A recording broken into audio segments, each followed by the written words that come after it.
she's upstairs putting on all of her heavy scuba gear, going over some last minute safety gear checks, and then she's going to go ahead and grab all the food for all of our fish and then dive down to the center portion of our tank.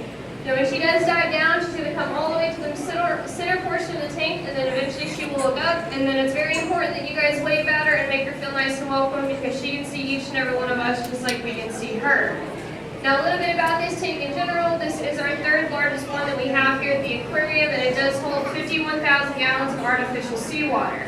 Now what that means when I tell you guys it's all artificial is just to let each and every one of you know that we make all the seawater here on site at the aquarium and we recycle it. We try to be very eco-friendly here at the aquarium.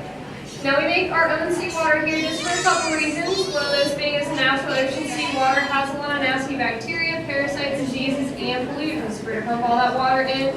We can expose all of our fish, other animals to that, and then potentially cause them to become very sick. And another reason is just because we do replicate different areas of the world, and that is very hard to do since we are only connected to an ocean here off of our coast. This tank actually replicates the Indo-Pacific, so this is anywhere between Madagascar all the way over to Hawaii. Alright, now you guys are going to notice right now that there's a massive game of follow the leader going on in the tank, and that's because of what Rachel is feeding out to all of our fish. Now, what she's using is a super high-tech feeding device. It's called a clear ketchup bottle. Now, what's in that clear ketchup bottle is a mixture of mysis and brine shrimp. So if there's anybody out there that's ever heard of a pet sea monkey, this is exactly what these guys are eating. Now, to also go along with this, and she actually fed out to them first, was a mixture of red, green, and brown algae sheets. We like to nickname this a fishy for roll-up. It doesn't last very long in the tank, so I don't know if you guys might have saw it or not. But these fish are really good actors. They look like they're starving, that we haven't fed them in days. I guarantee that's a lie because they get that combination of food that I just talked about along with snacks. And so they're eating almost every hour that we're open here at the aquarium. Now we feed them this much food throughout the day just because out in the open ocean they're continuously eating along their coastal reef systems all day long. So we wanted to try to replicate that to the best of our abilities here at the aquarium. Now throughout the day they're going to get a wide variety of snacks.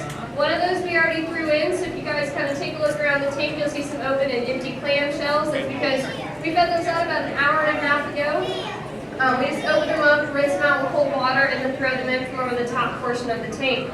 Also, we do have some strictly vegetarian fish in this tank, so we will drop down 2 to 4 heads of bok choy lettuce, and we're just going to place it on the bottom portion of the tank and just let it sit there until all the fish get done eating. And if that is not selling enough food, we also make them a nice big mixture of gel pellet food and algae wafers, which is like a normal fish food you can buy at a pet store if you guys have fish of your own at home. Now, in general, in this tank, we have roughly 45 to 60 different species of fish, and this can be anywhere between 50 to 1,000 individual fish in this tank at one time. I am not going to talk about each and every single fish in here, or I guarantee you we'd be down here for multiple hours at a time. So I'm just going to talk about a couple of fish that really stick out to us. I always like to talk about both the puffer fish that we have in the tank. You guys are going to have to bear with me because they have kind of a sixth sense. They know when I want to talk about them, therefore they like to go into hiding. But the first one I'm going to talk about is our balloon fish. Now normally he has 2 hiding spots, one of which is kind of in this back left-hand corner. He's light tan, or he actually might be right above my head maybe. Just kind of keep your eyes peeled towards the top portion of the tank. If he does make his way out, I'll make sure to stick around and point him out to you guys. He's a little tan, he's about the size of a small Nerf football. That one. He is pretty cute, and he does get his name, that balloon fish, just because when he does puff up, he does kind of have the shape of a balloon. And then for our second puffer fish in here, he's all black, has little white polka dots all over his body, and he's called a spotted guinea fowl puffer. Now, if this fish were to be fully expanded, he'd be about the size of a men's NBA basketball in under about 2 seconds. So it gives you guys a little bit of size reference about how big some of our puffer fish can be. For different fish that I like to talk about are these black and white striped fish with the bright yellow tail fins. They have baiters that are on top of their head. They're called longfin baiter fish. Now the reason why I like to talk about these fish so much is just because they are one of the few species out there that you can actually eyeball and tell the gender of that fish. And it's really easy for these guys. All you have to do is look at how long that baiter is until the top of their head. So if they have a very long and full baiter like this one does, that's kind of hanging out in the middle, that means that he's a boy. And if it's very short, or if they do not have a baiter all on top of their head, that means that they're a girl. Also, something you guys probably have no idea about this tank is over 50% of the fish in here are all venomous. They're all called surgeonfish or tangs. And where they get this venom from is from a small bone-like structure located right before their tail. The best ones that you guys would be able to see it on would be on the so-called surgeonfish, which is this fish that's hanging out right in front of Rachel. If you guys get a good look towards their tail, they have bright orange stripes stripes, and that is that bone chip. Now they do feel scared or threatened, they just pop that bone chip out on both sides of their tail, almost to about a 90-degree angle, and then they just stick potential predators with that. So that would hit any of us in the hand or any other region and swell up very quickly, and you'd feel a throbbing pain almost right away. It kind of feels like a very nasty bee sting. But you guys don't have anything to worry about. Rachel's 100% safe in there just because she's everybody's best friend. She does have all the food. Speaking of which, she's all done feeding her fish. Do you guys want to see her do a trick? Yeah. Alright, well this is where I'm going to need your guys' help. I'm a little sick and under the weather and I don't have much of a voice, so this is where I'm going to need you guys to kind of get Rachel's attention for me. So I'm going to count to 3, and when I do, I want you guys to yell, Rachel, do your trick as loud as you can, alright? So 1, 2, 3. Alright, that's pretty good, but there's no way she heard you, and there's a lot more of us down here, so I'm going to give you guys one more shot to be extremely loud. Again, I'm going to count to 3, and then I want you guys to yell, Rachel, do your trick. So 1, 2, 3. Alright, great job everybody, but I hate to break it to you, she actually can't hear a word we're saying. That's for my own entertainment. Thank you guys for being great sports. Now the reason why she cannot hear us is because she's under about 12 to 14 feet of water and behind 6 inches of acrylic. So I can literally be standing up here making fun of her for the entire show, and she'd have no idea what we're talking about. Now in order for divers to communicate, we do have to use our hands or sign language. Like this one means the dive's going well and everything's A-okay. This one means we're going to go ahead and head up to the surface, hop out. This one means we're probably going to go just a little bit deeper or hang out at the bottom of the tank for just a little bit longer. And this last one is probably the most important for any diver out there, and it means, hey buddy, shark bait. Also, it's a great prank to play on her and him because there's no sharks, they're all over there behind us. Now, in order for all of us to get Rachel to do her trick, I need you guys to make a big O above your head just like this. Now she's going to look out if you're not doing it. She will point you out. Fair warning, she can see each and every one of us down here in this room. But good job, everybody.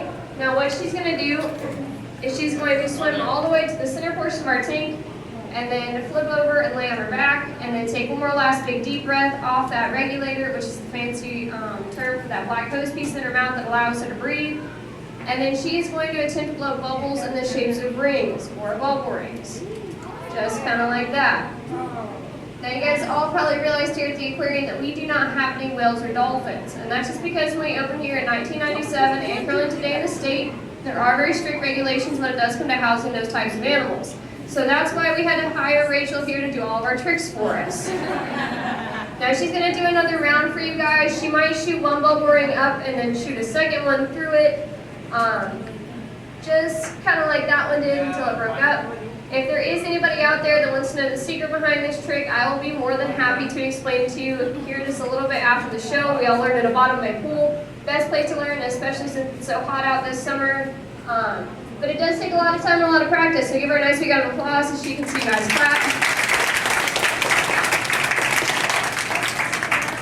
Alright, so a little fishy told me that we have a birthday girl in the audience. Her name is Olivia. There you are. How old are you turning today? 3? I think all of us on the count of 3 should sing happy birthday to Miss Olivia. So 1, 2, 3. Happy birthday to you. Happy birthday to you. Happy birthday, dear Olivia. Happy birthday to you. All right. So, Miss Olivia, if you want to go ahead and look at Rachel and just give her the okay sign, she wants to tell you happy birthday as well. Anybody out there that has a birthday, happy birthday to you.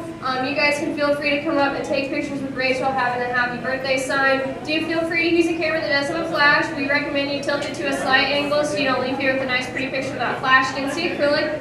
Now our next dive show is going to be a mermaid show at 4 o'clock directly across from us in the Living Gallery in Ray Bay. So if you want to check out the mermaids, get there at least 10 to 15 minutes early. Again, that'll be at 4 o'clock in Ray Bay. Thank you guys for all coming out to our 3 o'clock Rainbow Rock Dive Show, and I hope you guys have a great day.